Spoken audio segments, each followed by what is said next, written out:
ভারত সীমান্তে চীনের লক্ষাধিক সেনার উপস্থিতি নিয়ে তৈরি হয়েছে নতুন করে আলোচনা, যা ভারতের সঙ্গে সামরিক হুমকিও বলে মনে করছেন বিশ্লেষকরা। সম্প্রতি আমেরিকার প্রকাশিত পেন্টাগনের এক প্রতিবেদন অনুযায়ী প্রকৃত নিয়ন্ত্রণ রেখাতে এখনও লক্ষাধিক সশস্ত্র সেনা মোতায়েন রেখেছে চীন। রিপোর্টে বলা হয়েছে, গালওয়ান সংঘর্ষের পর থেকে বেইজিং তাদের সেনা সংখ্যা কমায়নি। লাদাখ থেকে অরুণাচল পর্যন্ত বিস্তৃত এলএলসি বরাবর চীনের পিপলস লিবারেশন আর্মির বিশাল বাহিনী মোতায়েন রয়েছে। পেন্টাগনের রিপোর্টে উল্লেখ করা হয়েছে, এলসিতে চাইনিজ সেনারা ট্যাঙ্ক, কামান, ভূমি থেকে আকাশ ক্ষেপণাস্ত্র সহ উন্নত সামরিক সরঞ্জাম নিয়ে প্রস্তুত রয়েছে।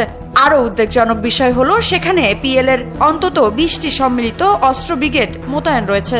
এদেরকে বিভিন্ন কৌশলগত এলাকায় যুদ্ধের জন্য প্রস্তুত রাখা হয়েছে, যা লাদাখ বা অরুণাচলের মতো অঞ্চলে সংঘর্ষের ক্ষেত্রে চীনের কৌশলগত সুবিধা দিতে পারে। এদিকে রিপোর্টে আরো বলা হয়েছে, চীনের পশ্চিম থিয়েটার কমান্ড এলএসি পর্যবেক্ষণ করে যেখানে সামরিক পরিকাঠামো উন্নয়ন ও আধুনিকায়ন ঘটানো হয়েছে। যদিও পিএল এর কিছু ইউনিট তাদের ছাউনিতে ফিরে গেছে, তবুও বিপুল সংখ্যক সেনা এখনো এলসিতে অবস্থান করছে।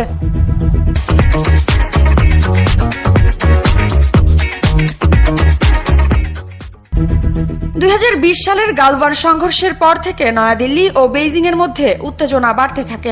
ওই সংঘর্ষে ভারতের 20 জন সৈনিক প্রাণও হারান। পাল্টা আক্রমণে চীনেরও উল্লেখযোগ্য ক্ষয়ক্ষতি হয়েছিল।